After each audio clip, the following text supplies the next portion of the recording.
Et bonjour tout le monde. On enregistre un premier podcast, hein, il en faut bien un, c'est le premier. On enregistre à Transfert, à Paris, et je reçois avec grand plaisir mon ami, une sommité mondiale, j'ai de la chance, j'ai des super amis, JB Morin, donc, qui me fait le plaisir de démarrer ces podcasts, d'abord parce que c'est son idée. Effectivement, on n'a pas de podcast sur les sciences du sport et la prépa physique en langue française, ou très peu. Très peu.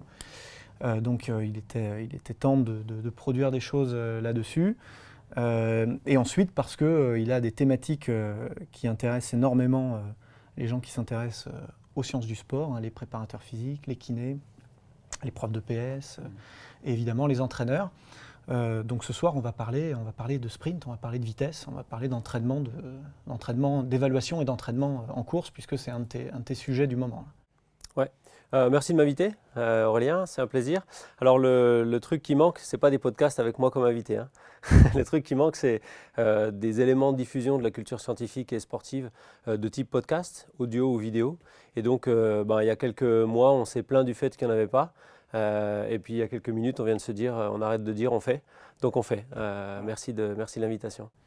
Bon, bah super. Donc forcément, on va parler de thématiques extrêmement appliquées parce que JB est un chercheur qui s'entraîne, un chercheur qui est très très proche des entraîneurs et qui donc partage leurs problématiques presque quotidiennement, hein. Tu travailles avec énormément de clubs de foot, de clubs de sport pro, et du coup cette problématique de la course, tu ne l'as pas tout seul dans ton labo à Nice. Non, non. Bon, à la base, oui, je suis un sportif qui se passionne pour son sport et qui se pose des questions. Et puis, pour répondre à des questions, il y a la science. Et donc, je pars en recherche. Et voilà. Et l'état actuel de ma carrière, c'est des recherches scientifiques et des questionnements et un apport de réponse auprès des gens de terrain. Donc ça permet d'être pile au milieu de deux feux croisés. Le feu des gens de terrain qui veulent toujours plus d'infos et mieux d'infos, et le feu des gens académiques purs et durs pour qui aller sur le terrain, c'est un peu dévoyer sa mission première, etc., etc. Donc j'essaye de faire un pont entre de la recherche académique et de l'application sur le terrain. Et plutôt un beau pont puisque tes travaux s'appliquent notamment aujourd'hui au travers d'outils extrêmement terrain, très très très pratiques, très pragmatiques, comme des smartphones. Alors il faut qu'on dise nos travaux plutôt que mes travaux, parce que clairement c'est un travail d'équipe, et j'ai la chance d'être un peu le guide dans cette équipe. Oui, alors ça descend jusqu'à des méthodes de terrain et des outils qui sont dans les smartphones, parce que, si tu veux, à un moment donné, on a des conditions de laboratoire, on évalue des variables en laboratoire, et puis on tire des conclusions de laboratoire. Et à un moment donné, il y a toujours le problème, et c'est la première question qui vient, c'est comment moi, entraîneur, comment moi, kiné, je peux appliquer vos méthodes ou bien faire vos évaluations. C'est-à-dire c'est très frustrant, et je peux le comprendre. On voit des variables très intéressantes, on voit des résultats très intéressants, et on a cette limite de l'utilisation pour nous, entraîneurs, ou pour nous, préparateurs physiques. Donc on a collaboré avec des collègues qui ont un peu, on va dire, utilisé nos publications sous notre aide et sous notre contrôle pour générer des applications, les valider. Moi, j'ai aucun conflit d'intérêt économique avec ces outils, et donc j'ai toute confiance pour dire que ils sont valides, et même parfois en recherche on les utilise. Mais du coup, le résultat, c'est que grâce à ça, ce qu'on a fait en labo il y a 10 ans, maintenant, des clubs de NBA, des clubs de NHL, pour donner les plus grandes ligues mondiales, utilisent nos travaux.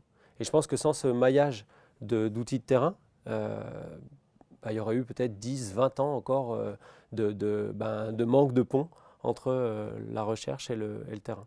C'est vrai que personnellement, étant plus un homme de terrain que de science, c'est vrai que j'ai ce sentiment qu'aujourd'hui, on est en train de trouver le chaînon manquant. J'ai connu cette période où j'étais formé à l'INSEP, où le labo, on avait de la data, on avait de l'info, mais il fallait y aller, il fallait être expert en la matière, il fallait être très outillé, même tous les labos, aussi pointus soient-ils, n'avaient pas forcément tous les éléments. Ce qui est important de dire aujourd'hui, c'est qu'effectivement les outils dont tu parles, et on va creuser un petit peu pour les gens qui nous écoutent, les outils dont tu parles sont précis. Alors, c'est avec mon collègue et ami Pierre Samosino, c'est notre obsession. C'est-à-dire essayer d'avoir une balance correcte entre la qualité de l'information, la rigueur et la précision de l'outil, d'une part, donc plutôt un versant recherche scientifique, une validation, et la qualité de l'info et l'accessibilité de l'info en termes pratiques. Et ça paraît bizarre, mais c'est très très compliqué de faire simple. C'est-à-dire que, bien sûr, je peux faire simple, te proposer un outil qui ne marche pas, qui donne des variables qui n'ont pas de sens, ça va prendre 10 minutes et... il y en a des outils... Non, ça se serait... Et de l'autre côté, je peux faire compliqué, comme tu l'as dit, on va dans un labo avec de l'analyse du mouvement et on va faire compliqué. Hein. Et on va avoir de la donnée en or massif. Donc en fait, ce qu'on essaie de faire avec Pierre, c'est essayer d'être le plus proche possible de l'or massif sans tomber dans le truc qui n'a pas de sens. Et c'est très difficile parce que voilà, il faut trouver cette balance-là. Mais je suis content parce qu'on y arrive. C'est génial parce que c'est vrai qu'une des qualités physiques historiquement les plus mesurables, les plus objectivables, c'est effectivement la vitesse, qui pourtant est tentaculaire, d'une variété incroyable. Mais effectivement, épreuve reine aux Jeux Olympiques, le 100 mètres, on a un chrono, un point A, point B, point trait. Or, on sait, entraîneur de terrain, que la finesse de la performance là-dedans, et alors encore plus en sport co, avec tout un tas de variables, requiert une analyse fine et une évaluation mécanique qui dépasse... La vitesse, c'est du déplacement dans le temps. Donc, dès que tu veux évaluer la vitesse d'un geste sportif, il faut que tu aies une référence de temps et que tu captures le déplacement. Et donc, historiquement, avec des travaux notamment français, la première accessibilité, c'était de la photographie, de la chronophotographie. On répétait des images dans le temps. Étienne Jules Marais, à un moment donné, il a des outils qui font 24 images par seconde. Ça rappellera quelque chose par rapport au cinéma, on en parlera tout à l'heure. Et donc, les outils actuels, c'est des outils vidéo. Et voilà, il faut se rendre compte d'une chose, c'est que dans votre poche aujourd'hui, ou au bout d'un chargeur, parce qu'ils sont tout le temps déchargés, vous avez un appareil qui parfois peut monter jusqu'à 240 images par seconde de précision. Et donc ça, pour évaluer la vitesse d'un geste, c'est très précis. Et moi, quand j'ai commencé mes études en master, une caméra de laboratoire qui avait une précision de 240 images par seconde, c'était un outil de laboratoire. Et ce n'était pas il y a 50 ans, hein, c'était en 97, 18. Voilà. Donc aujourd'hui, grâce à ces outils-là, et grâce à cette technologie-là, on a une analyse du mouvement qui se rapproche un peu des standards. Il y a beaucoup de publications scientifiques en analyse du mouvement qui ont des précisions de 100, 120 images par seconde. C'est la moitié d'un iPhone de milieu de gamme aujourd'hui. Et ça, il faut s'en rendre compte parce que il faut vivre avec ça et donc on profite de ça pour essayer de voir qu'est-ce qu'on peut faire et qu'est-ce qu'on ne peut pas faire avec ce niveau de technologie. Alors sur le terrain, concrètement, du coup, qu'est-ce qu'on utilise comme équipement, comme software? Qu'est-ce que tu nous recommandes et quelles sont les préconisations pratiques pour évaluer le sprint? Alors pour le sprint, donc pour ce qu'on va appeler le sprint linéaire, c'est-à-dire un athlète qui part d'un point A qui va à un point B, aujourd'hui, les deux outils principaux, les trois outils principaux, c'est soit des unités GPS, donc qui sont fixées sur le joueur et puis qui enregistrent son déplacement au fil du temps. Sur des vitesses maximales de course, actuellement, la précision commence à être acceptable. Soit des outils qui ne sont pas portés par l'athlète mais qui mesurent sa vitesse, comme les radars. Ça vaut encore relativement cher. Soit cette application qui s'appelle MySprint, donc à laquelle on a contribué au développement, pour laquelle on n'est absolument pas tributaire des ventes, etc., mais qui permet en filmant un sprint, qui embarque votre technologie, qui applique nos équations. Donc, si vous voulez, l'idée, c'était que la méthode qui est embarquée dans MySprint, les calculs qui sont embarqués dans MySprint pour calculer ta force et ta vitesse, ont été publiés par Pierre Samosino dans une étude de 2016. On l'avait publié avant dans un congrès en 2013, et à partir de 2016, quand on publie quelque chose, nous, on le donne. C'est-à-dire que publier, c'est rendre public. Et donc, n'importe quel développeur, n'importe quelle start-up aurait pu prendre ces équations et puis monter un appareil. Et il se trouve que c'est un ami et un collègue à nous qui l'a fait, qui s'appelle Pedro Jiménez en Espagne, et qui a monté cette application MySprint. Ce qui est important de préciser, hein, c'est qu'à l'échelle de la recherche et des sciences du sport, 2016, c'est hier. Hein. C'est hier matin, quoi. C'est le temps que l'information se diffuse, qu'elle se vulgarise, qu'elle soit validée, qu'elle soit... c'est vrai que là, on est sur des choses extrêmement récentes. Oui, bien sûr. Alors c'est vrai, tu as tout à fait raison, on parlera tout à l'heure du décalage qu'il y a entre la production de l'information scientifique et son utilisation sur le terrain. Je suis tout à fait d'accord avec toi, pour nous c'est notre vie, c'est-à-dire que on en parle presque tous les jours et puis c'est notre quotidien, c'est notre passion. Et donc j'ai l'impression que ça fait des siècles que ces équations-là et cette méthode-là est dehors. Mais en fait non, tu as tout à fait raison avec ça. Il y a de l'inertie dans tout ça. Donc on utilise sur le terrain concrètement cette application, MySprint. Qu'est-ce que ça va apporter à l'entraîneur aujourd'hui, cet outil-là? C'est bien plus qu'un chrono évolué, c'est un outil d'analyse du mouvement. Ouais. Alors ça va apporter ce qu'il va savoir exploiter. La première chose que ça va apporter, c'est que ça va rationaliser les mesures qu'il fait de ses athlètes. Encore une fois, c'est sur du sprint linéaire. Si tu as des basketteurs et que tu veux savoir à quelle vitesse ils coupent derrière leurs défenseurs, ce n'est pas avec cette application-là que tu vas faire, mais c'est avec des outils qui sont démesurément chers. Donc si tu veux savoir la vitesse de déplacement de tes athlètes, et je pense que globalement, si ton basketteur il est bon sur un 20 mètres départ arrêté ou sur un 20 mètres lancé, il ne va pas être dégueulasse sur un coupé derrière son défenseur. Tu vois ce que je veux dire? Il y a une sorte de transfert. Et donc, ce que ça va apporter, c'est que ça va quantifier vraiment la qualité de vitesse maximale de l'athlète, mais ça va aussi quantifier la qualité de vitesse à tous les points du sprint. C'est-à-dire c'est ce que nous on appelle le profil ou le spectre force-vitesse, c'est-à-dire quelle vitesse tu crées en tout début de mouvement, quelle vitesse tu crées au bout de 5 mètres, quelle vitesse tu crées au bout de 10 mètres, et en gros quelle vitesse tu as créé du début à la fin du mouvement. Parce que si toi et moi on se met sur une ligne de départ et que, je ne sais pas, à la ligne d'arrivée des 20 mètres ou des 30 mètres on est ensemble, ça ne veut pas dire qu'on a été ensemble, le cerveau simplifie les choses. Ça ne veut pas dire qu'on a été ensemble tout du long et qu'on a le même profil. Parce que peut-être que moi j'ai été en avance sur 5 mètres et puis toi tu es revenu sur la fin, etc. Et ça traduit des qualités musculaires complètement différentes. C'est vrai que c'est important, cette segmentation des moments, des instants de la course et in fine des qualités techniques et physiques. Ouais.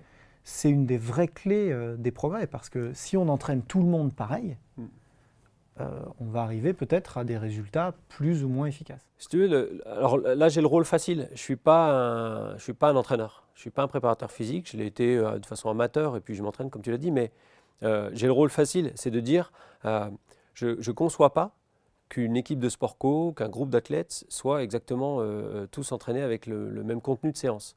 Parce que ça veut dire qu'ils ont exactement les mêmes qualités de base, qu'ils ont exactement les mêmes besoins et qu'ils ont exactement les mêmes types de progression. Et le même comportement. Les mêmes qualités physiques. Or, on sait que ce n'est évidemment pas le cas.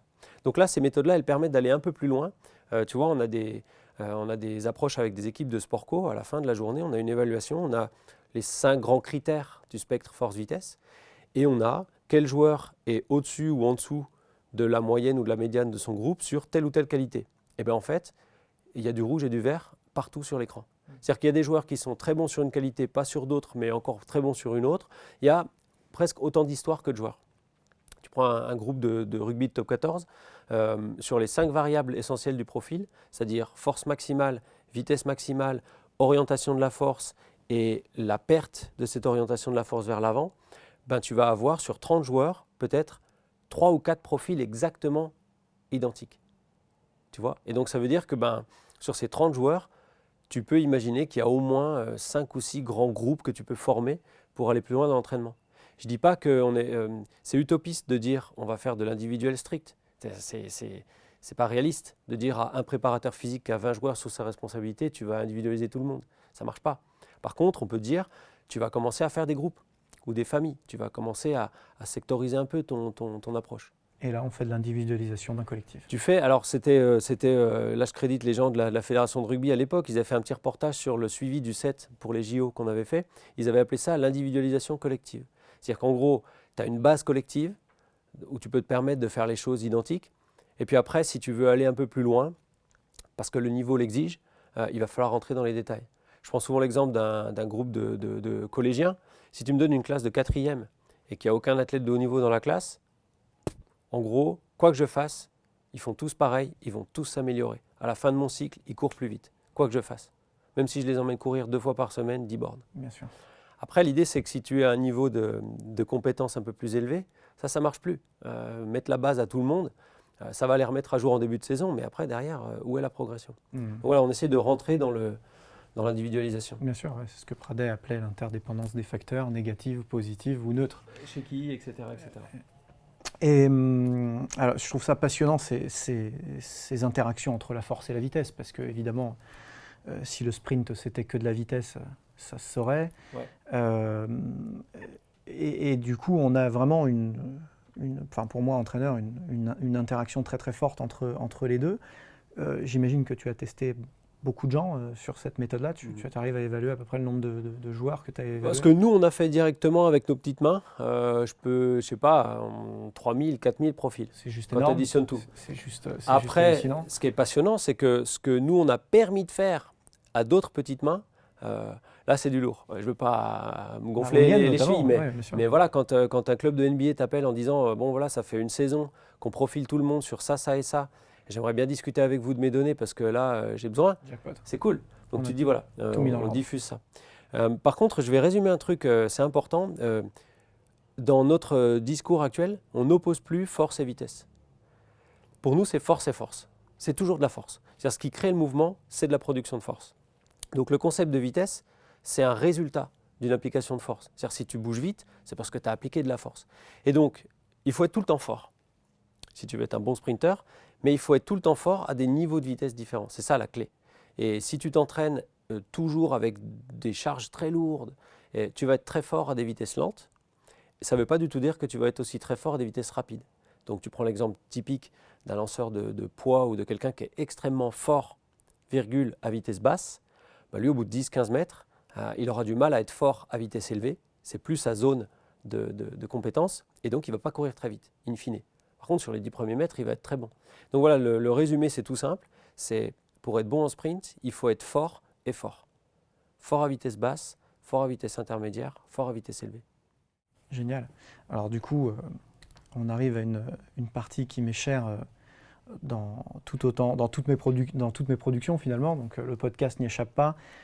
C'est la recette. Alors, on a bien compris, je pense que tu as été très très clair là-dessus, que on ne peut pas avoir une recette magique pour entraîner un sprinter. Hein, c'est le message à retenir.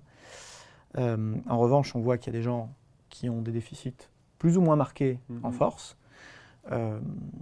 Qu'est-ce que tu préconiserais pour quelqu'un qui est en grand déficit de force et pour quelqu'un qui l'est beaucoup moins? Comme ça, on aurait deux recettes un peu type sur ces... Spécifiques au sprint. Spécifiques au sprint. Donc là, l'idée, à l'heure actuelle, moi j'ai mon opinion et j'ai les résultats de nos recherches. Donc je différencie bien les deux.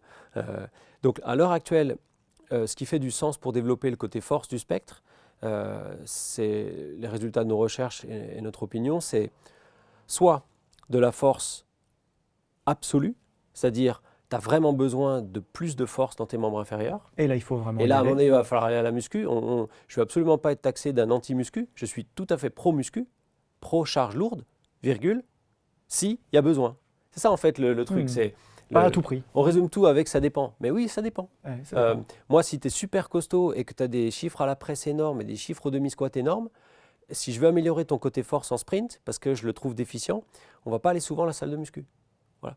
Donc, soit c'est de la force absolue, soit tu as des joueurs très paradoxaux, par exemple en rugby, je ne vais pas donner de nom, mais tu as des joueurs au niveau international qui ont des chiffres énormes à la muscu, mais qui, quand tu les fais sprinter, ont une force horizontale, c'est-à-dire une force vers l'avant, qui est déficitaire par rapport à leurs collègues. Et donc là, le prépa physique, il se gratte la tête, mais nous, on ne se gratte pas la tête parce qu'on voit dans nos chiffres que ces joueurs-là, ils ont une orientation de la force au sol très faible.